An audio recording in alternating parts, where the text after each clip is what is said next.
Sparks fly in a fiery congressional hearing as FBI Director Kash Patel publicly confronts Representative Jasmine Crockett with damning evidence of financial misconduct and ethical violations. What unfolds threatens to shake Capitol Hill to its core.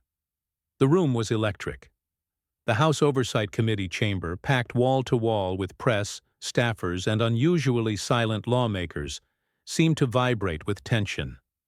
Murmurs hissed across the space like steam from a cracked pipe.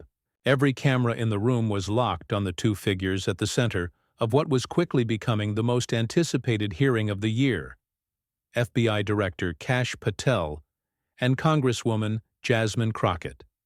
Patel wasn't known for pageantry. A former intelligence officer turned federal enforcer, he brought a reputation for precision and an intolerance for political theater. But today, he sat behind the witness table with a calm, almost surgical expression. His fingers laced over a stack of folders bearing the FBI seal, his eyes focused straight ahead. Across from him sat Crockett, whose signature braids, crimsons, blazer, and firebrand persona had made her a social media sensation and a mainstay on cable news panels. She leaned back in her chair with a slight smirk, arms folded, oozing defiance. But there was something flickering behind her eyes. Not fear, at least not yet, but awareness. She knew this wouldn't be business as usual. Chairman Rayburn's gavel hit the block like a gunshot. This hearing will come to order. Cameras zoomed in. Laptops clicked. Patel leaned forward. "Director Patel," the chairman said, "you have the floor." Patel nodded once. "Thank you, Mr. Chairman." He opened the first folder with a crisp, deliberate motion. "This morning I will present evidence gathered over an 8-month investigation into potential ethical and financial misconduct by Representative Jasmine Crockett of Texas. The findings are troubling. The behavior, if proven, amounts to a deliberate misuse of public trust for personal gain." A ripple moved through the room. Crockett laughed under her breath. "This is absurd," she said, brushing her hair behind one ear. "This is nothing but a smear job orchestrated by my political enemies and amplified by the FBI." Patel didn't flinch. "Let me be clear," he said, sliding the first document onto the overhead projector. It was a receipt. Official House stationery, time-stamped, detailing a $9,400 expenditure billed to the Congresswoman's taxpayer-funded office budget. The description: Content Production Services, Video Strategy Consultation. Patel tapped the screen. This was one of 27 payments made to a private firm specializing in social media branding. Not legislative services, not district outreach. This taxpayer money was used to curate her public image. Content for Instagram Reels, TikTok clips, and curated lifestyle segments marketed under the guise of civic engagement. Gasps. Even among Democrats on the dais, some faces turned stiff. Crockett raised an eyebrow. "So I'm being dragged here because I made politics accessible? Because I connected with people in a language they understand?" "You're being dragged here," Patel replied, his voice sharpening, "because you spent more money last quarter on online aesthetics than on constituent casework. Because you diverted public funds away from legislating and toward personal branding. Because, Representative Crockett, governance is not content creation." He reached for a remote and pressed play. The screen behind him lit up. A series of short video clips played in quick succession. Slickly edited segments showing Crockett lip-syncing popular songs, doing makeup tutorials while casually discussing voting rights, dancing on Capitol steps, all overlaid with campaign slogans. Each clip was traced to contracts with the branding firm Patel had referenced. Each clip, Patel asserted, was funded, at least in part, by taxpayers. The reaction was swift. Journalists began tweeting mid-hearing. Staffers exchanged phones. Even members of the committee were visibly reacting. Crockett leaned in. "This is sexist," she shot back. You're telling me if I was a man doing podcast interviews or producing policy explainers, I wouldn't be here right now. Patel met her gaze. If you were producing explainers with policy substance using legal campaign funds, no, you wouldn't be here. But you didn't. You ran a one-woman PR campaign from inside a congressional office. This is not about gender. It's about ethics, the chairman cut in. Director Patel, please proceed. Patel flipped to a new slide, a series of emails between Crockett's chief of staff and the branding agency. Lines were highlighted. Keep the tone edgy, viral. Prioritize clips where she looks fierce and calls out the GOP. Make it trend-worthy. Another. Policy is secondary. This is about perception. These are internal communications from your own office, Patel said. Not opposition research. Not leaks. These were obtained through a lawful subpoena. The room stilled. Crockett's mouth tightened. None of that proves illegal behavior. At worst, it's a misunderstanding of modern engagement strategy. But it doesn't stop there, Patel said. He opened the next folder.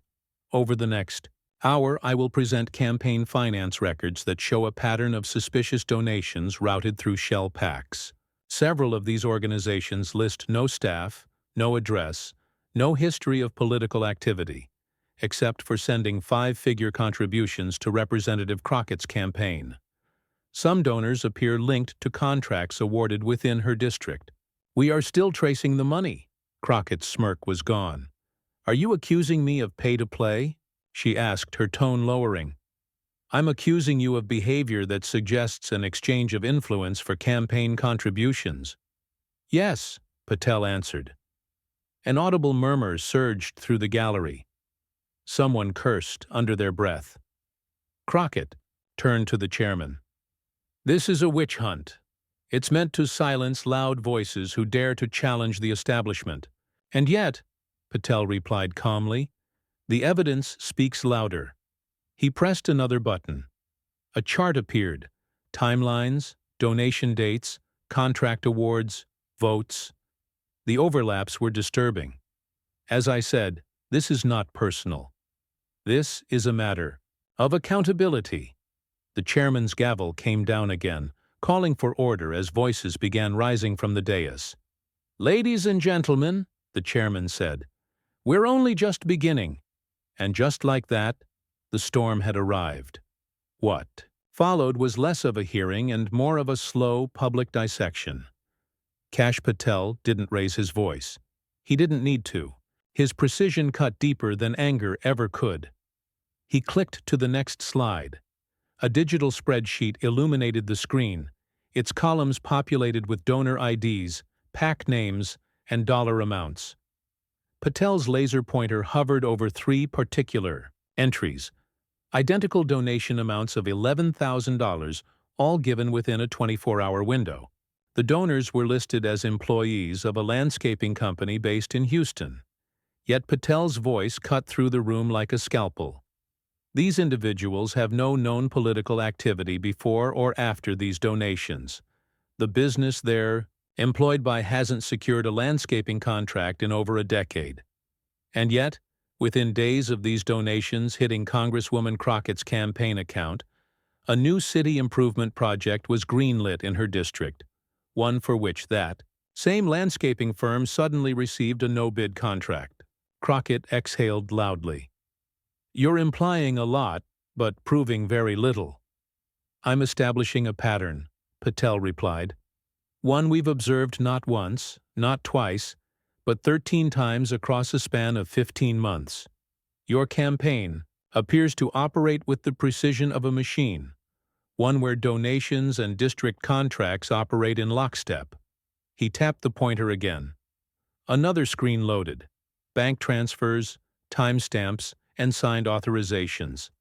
Some of these payments were filtered through an entity called Civic Rise PAC, registered to a P.O. box in Maryland. It lists one officer, a former social media consultant currently on your congressional payroll. Crockett's posture shifted. Subtle, but telling. Her jaw clenched. "Have you interviewed this consultant?" she asked sharply. "Yes," Patel said, under oath. His testimony, combined with banking records, supports the theory that Civic Rise PAC functioned as a shell, its primary purpose being to launder donations in a way that avoided public scrutiny. A stunned silence swallowed the chamber. Even partisan loyalty couldn't mask the discomfort now etched into several faces on the panel. Representative Monroe, a senior Democrat known for his measured tone, leaned forward. "Director Patel, are you alleging direct coordination between Congresswoman Crockett's office and Civic Rise PAC?" "Yes," Patel said, "and we have the communications to support it." He pressed another button. The projector now displayed a redacted email exchange between Crockett's scheduler and the passee's listed contact. "Need the next round of influencer donations in by Friday. She's going live on Sunday. Need the optics to line up." The subject line, RE, Q2 PAC drop. Crockett banged her fist on the desk. "That email was taken out of context." Patel didn't flinch. "You're welcome to provide the full context, but the metadata, the timing, and the banking trails all align." Representative Crockett, this wasn't outreach. It was coordination. Carefully timed, surgically executed. Crockett's mic was still hot. "This is theater," she snapped. "I know what this is. A federal agency fronted by a political appointee, trying to neutralize a loud black woman who challenges the power structure." Gasps. Some in the audience murmured in agreement. Others bristled. The chairman banged the gavel again. "This committee will come to order." But the tremor had already spread. The clip of Crockett's accusation was clipped and tweeted before. The echo of the gavel faded. Networks were already labeling the moment explosive and the most incendiary exchange of the session. Director Patel leaned back slightly, waiting for the noise to die down. When it did, he spoke. "No one here is above the law, Congresswoman. Not because of race, not because of ideology, and not because of the size of their following." He paused. "For emphasis, this isn't about silencing you. It's about holding you accountable." A low murmur ran along the dais, a collective recognition that Patel was not backing off. And then came the next blow. "I now submit to the committee an affidavit from a whistleblower, an individual formerly employed by Representative Crockett's campaign, who alleges he was instructed to falsify donation data and backdate receipts, to remain within FEC thresholds." Crockett's eyes narrowed. "That affidavit is garbage," she said. "He's a disgruntled staffer who was fired for incompetence." "Maybe," Patel said, "but he backed up his claims with internal emails and deleted messages we recovered through digital forensics, including this." The screen changed again. This time, it showed a Slack message thread. Messages from Crockett herself, posted in a private campaign channel. "Need this scrubbed before FEC looks too close. Just make sure the names don't overlap and split the entries." The timestamp? 2 days before an FEC audit notice, Crockett turned to the committee. "This is insane. These are private campaign communications. How did he even get this data?" "He provided the account access willingly," Patel said. "After verifying the authenticity of the messages, we subpoenaed the server backup. Nothing was hacked, nothing was planted." By now, the weight of the hearing was beginning to show. Crockett's supporters on the panel looked visibly uneasy. Even her closest allies hadn't spoken in several minutes. The chairman broke the silence. "Director Patel, what is the FBI's current recommendation based on these findings?" Patel answered plainly. "We are referring this matter to the Office of Congressional Ethics for a formal investigation. Additionally, the Department of Justice is reviewing the findings for any potential violations of federal law." Crockett stood up. "Let me say this clearly for the record," she said, her voice rising again. "This is a targeted political assault, and I will not be bullied into silence because I challenge the norms. The people elected me, not the FBI." "You're right," Patel said, voice unshaken. "They did. Which makes this all the more tragic." The air in the room thickened with the kind of silence that screams louder than chaos. Crockett was still standing, but the power in her stance was fraying, and the momentum, unmistakably, was slipping away. The chairman raised a hand. "We'll take a 15-minute recess." He banged the gavel, but no one moved. Because as the cameras zoomed in on Crockett's expression, somewhere between fury and calculation, it became clear this wasn't over. Not yet. Not even close.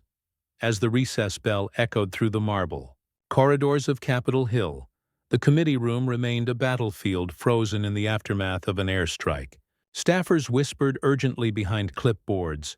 Reporters furiously typed while updating lower thirds with real-time headlines, and the hum of live broadcast equipment underscored the tension. Representative Jasmine Crockett didn't leave the chamber. She didn't want to be seen retreating.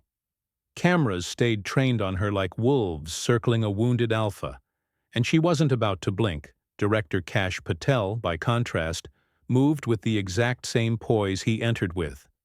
Unmoved, unsmiling, deliberate. While aides approached him with new files and updates, he calmly reviewed a red folder embossed with the FBI crest. He knew the hearing wasn't just about Crockett. It was about sending a broader message to politicians, to the public, and to the institution of Congress itself. 15 minutes ticked by. The gavel slammed again. "We're back in session," Chairman Rayburn announced, though it hardly needed saying. No one had left their seats. Crockett adjusted her mic with a quick, aggressive movement. "Mr. Chairman, I would like to respond to Director Patel's accusations before we proceed further." Rayburn glanced at Patel, then gave a small nod. "You may speak." Crockett leaned in, her tone shifting. Gone was the flared outrage. In its place came measured indignation. Less fire, more steel. "This hearing is a circus. Let's call it what it is," she began. "An FBI director appointed without Senate confirmation, sitting here pretending this is about ethics when it's really about optics. The cherry-picked messages, the half-context receipts, the conveniently timed whistleblower. This entire hearing reeks of political theater." She scanned the dais. "I have served my district with passion. I have marched with them, bled with them, and yes, I have used platforms that reach them. Is that a crime now? Is TikTok now a felony?" Director Patel didn't respond immediately. He waited until the silence left a void too heavy to ignore. "No, Congresswoman, but misleading taxpayers, laundering campaign funds, and coordinating with shell packs under the guise of outreach is." He stood for the first time during the hearing. "I'd like permission to play one final set of clips," Patel said to the chairman, who nodded. "These are from intercepted communications, not through surveillance, but through a cooperating party who was once deeply embedded in the Congresswoman's media strategy team." Patel pressed the clicker. The screen came alive again. This time with raw footage. Unedited. Behind-the-scenes videos taken during content shoots funded by Crockett's office budget. In one, she rehearses lines for a scripted, authentic moment about housing reform, then jokes with staff off-camera about how the issue polls well with under 30 voters. In another, a videographer asks if a particular backdrop, a closed community shelter, was exploitative. Crockett responds with a shrug and a laugh. "Exploitative gets shares." Gasps again. Audible. This time from the gallery. Crockett bolted upright. "These were private moments, stolen footage taken without consent. This is illegal." "Your own former aide recorded these," Patel said, "and handed them over voluntarily." The room swirled into a tempest. Journalists live-tweeted the word exploitative in real time. One of Crockett's fellow progressive allies on the committee, visibly shaken, whispered to his aide and slipped out of the chamber without a word. The mask was slipping, and fast. Patel flipped a page in the red folder. "Let's talk numbers again," he said calmly. "Your office has filed more reimbursements for creative content expenses than any other office in the House of Representatives, by a margin of 430%. Crockett fired back. "Because I communicate differently. Because I know how to reach people without putting them to sleep in a sea of talking points." Patel didn't miss a beat. "Then why is less than 14% of your allocated staff time logged for constituent casework? Why are call logs from your district office showing dropped responses and ignored requests from veterans, single mothers, and local leaders, some unanswered for months? We subpoenaed those logs too." He tapped the stack again. "And in those months, you posted 215 pieces of curated content, each professionally produced, many of them tagged with campaign slogans, on taxpayer time and with taxpayer dollars." Crockett's voice rose. "You're twisting every single statistic into a smear." "I'm reporting them," Patel snapped. It was the first time his voice edged past neutral. "And the numbers are damning." Chairman Rayburn held up a hand. "Let's keep this civil." "It hasn't been civil since you called me here," Crockett barked.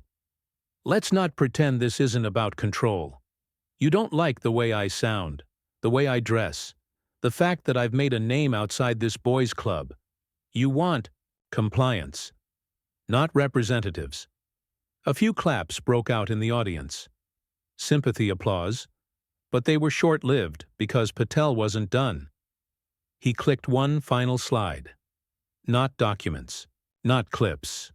A composite image, Crockett's district heat map, highlighting where constituent complaints had gone unaddressed, and overlaid with her most popular video locations, all of which were filmed outside the top 10 zip codes with the highest service requests.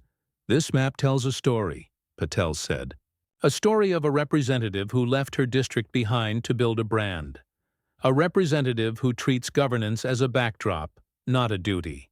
Crockett's mouth tightened into a near snarl.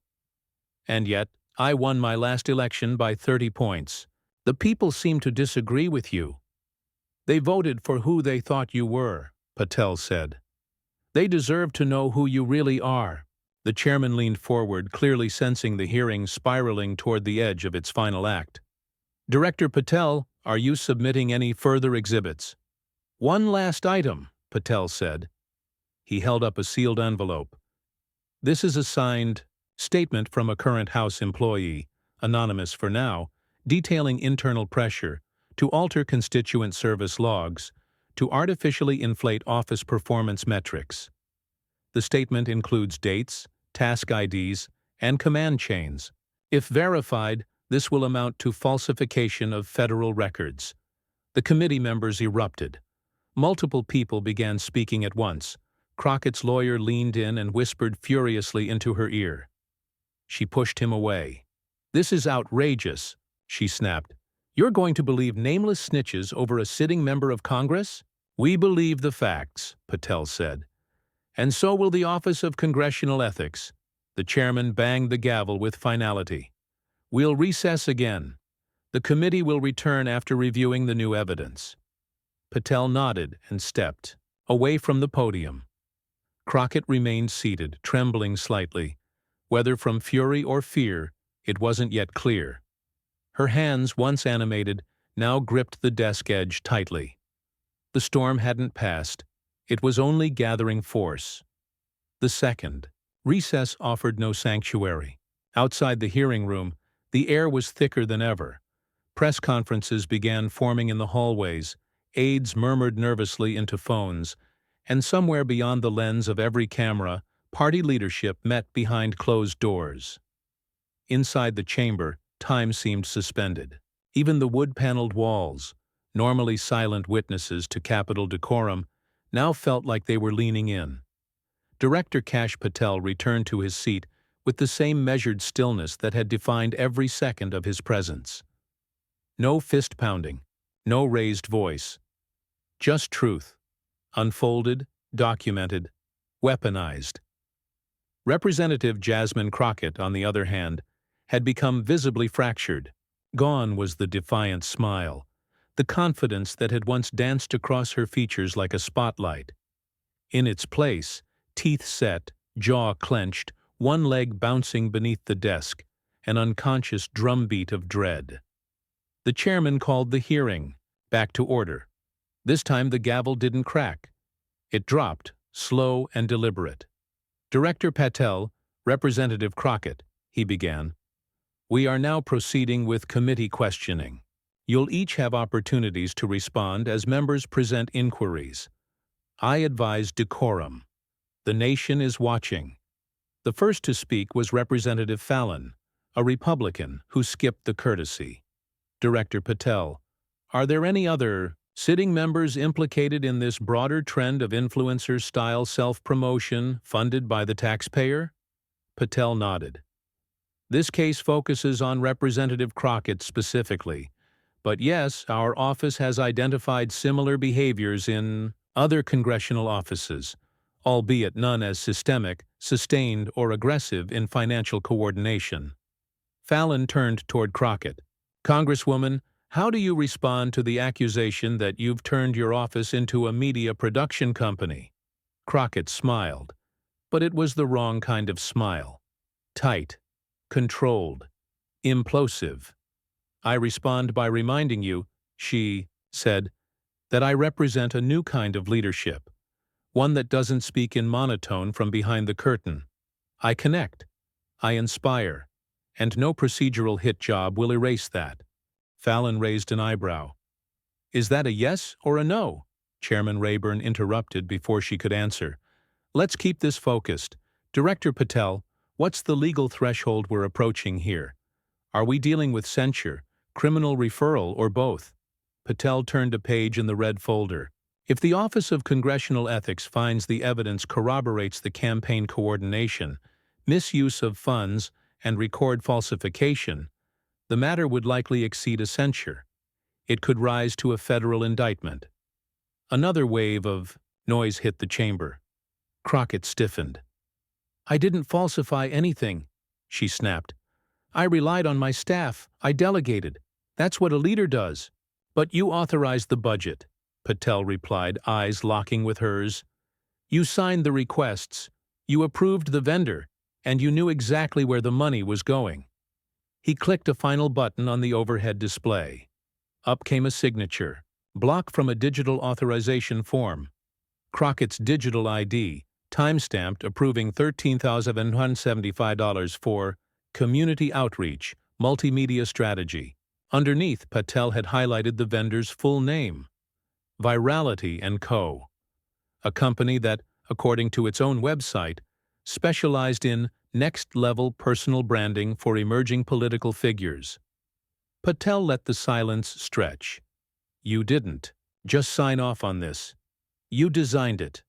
Representative Monroe, who until now had said nothing, finally leaned into the mic. Congresswoman Crockett, he began slowly, I've defended you publicly. I've gone on record defending your style, your voice, even your online presence. But this is different. This is about stewardship, integrity.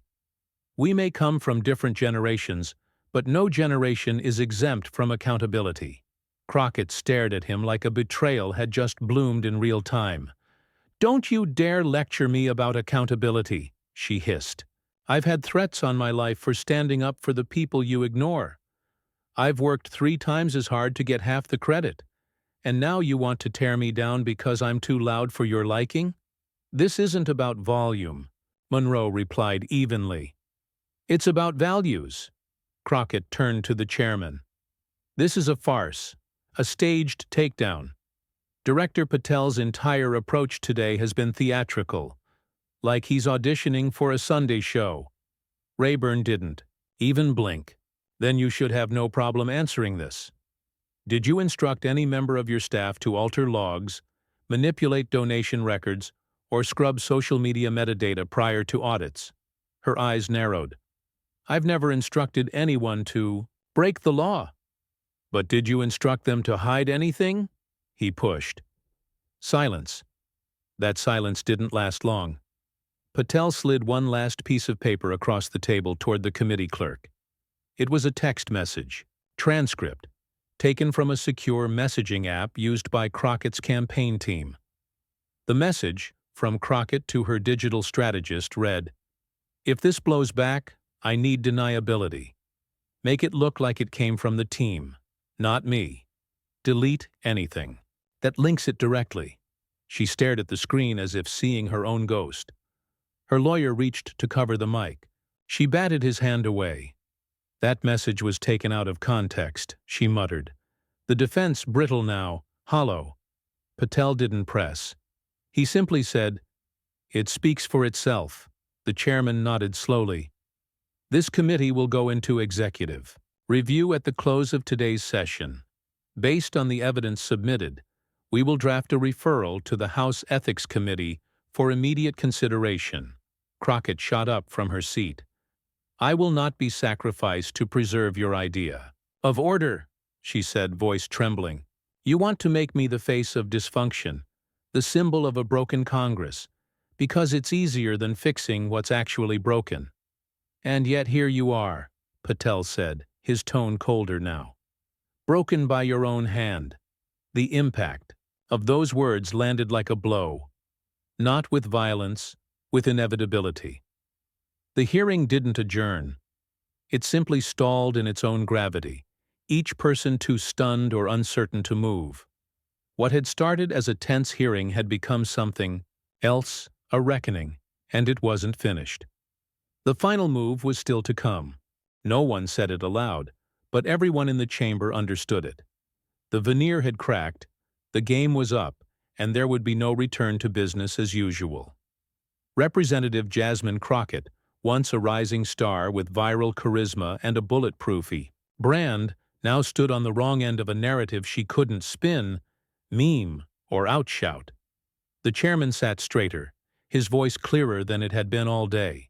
"Before we close these proceedings, Representative Crockett, you are entitled to a final statement for the record. I advise you to use it wisely." Crockett hesitated, not out of uncertainty but calculation. Her eyes scanned the room, not with the firebrand glare that had once roused followers by the thousands, but with something quieter, weaker, as though she were searching for a foothold she could no longer find. She adjusted the mic, the faint feedback humming like the last breath of a dying broadcast. "I've never pretended to be perfect," she began, her tone uncharacteristically restrained. "I came into this job with more energy than experience, and yes, I leaned into the tools I understood: media, narrative, visibility. Maybe too much. No objections, no interruptions, just the quiet hush of a room that knew the final curtain was drawing near. I didn't get into politics to be part of some machine," she continued.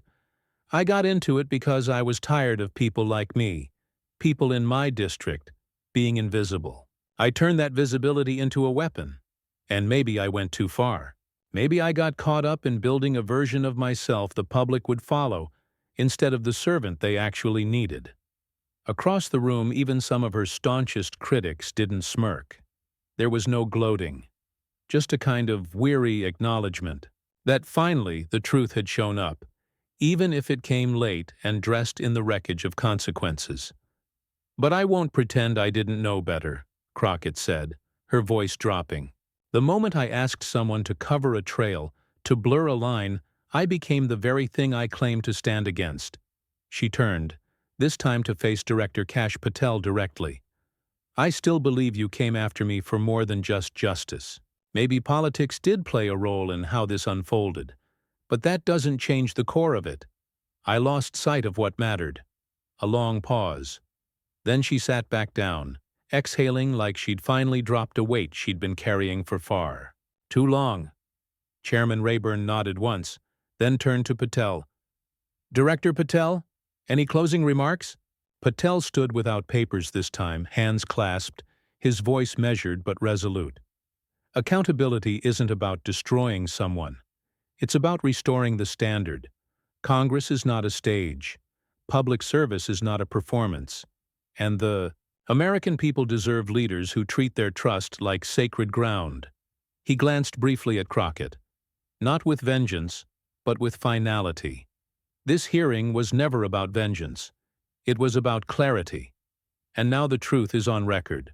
With that, he stepped away from the table. The chairman tapped his gavel one last time. This hearing is adjourned. The committee's findings and materials will be forwarded immediately to the Office of Congressional Ethics, along with a formal recommendation for further investigation. And just like that, the hearing ended.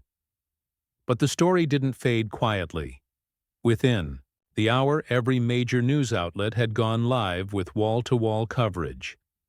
Headlines flickered across television screens. Patel exposes Crockett in scathing ethics hearing. Branding over duty. The fall of a rising star. Crockett admits losing sight of service in final statement. The footage of Crockett's emotional closing was clipped, replayed, dissected. It went viral, not as a triumph, but as a cautionary tale. The social media machine she had once commanded now turned inward, chewing through the narrative she could no longer control. By the following morning, senior Democratic leadership issued a formal statement supporting the ethics referral. The tone was diplomatic but unmistakable. We are committed to accountability. No member is above the standards set by public trust. Crockett released a written statement of her own just 2 days later. It didn't beg for sympathy. It didn't lash out. It simply read, "I entered Congress to amplify the voices of the unheard. Along the way, I amplified myself instead. That failure is mine to own. I will cooperate fully with the ethics review and accept its outcome, whatever that may be." Her political future was effectively over. Several of her sponsors withdrew. Campaign donations froze. Behind the scenes, whispers of a forced resignation grew louder. Within weeks, her name quietly disappeared from key committee assignments. But her fall left a scar far beyond her own career. The hearing triggered a wave of internal audits across congressional offices. A bipartisan resolution was introduced to cap office expenditures on media production and to redefine constituent services in the digital age. Staffers across the Hill were briefed on new compliance protocols. And amid it all, Director Kash Patel returned to the FBI with little fanfare. He refused interviews, declined appearances, and let the record speak for itself. But the message he left behind was unmistakable. The line between service and self-promotion had shifted, and the reckoning had begun. In the weeks that followed, the conversation on Capitol Hill changed. Politicians, once casual about blurred lines, tread more carefully. Branding strategies were scaled back. Outreach was recalibrated to focus on substance over spectacle. Crockett's legacy, however, became more than just a cautionary tale. It became a mirror, one the institution could no longer ignore. And so, with the cameras off, the chamber empty, and the storm past, what remained was not just a name added to a list of disgraced politicians, it was the reassertion of a simple truth. Public trust is not content. Public service is not a brand. And power without accountability will always find its reckoning.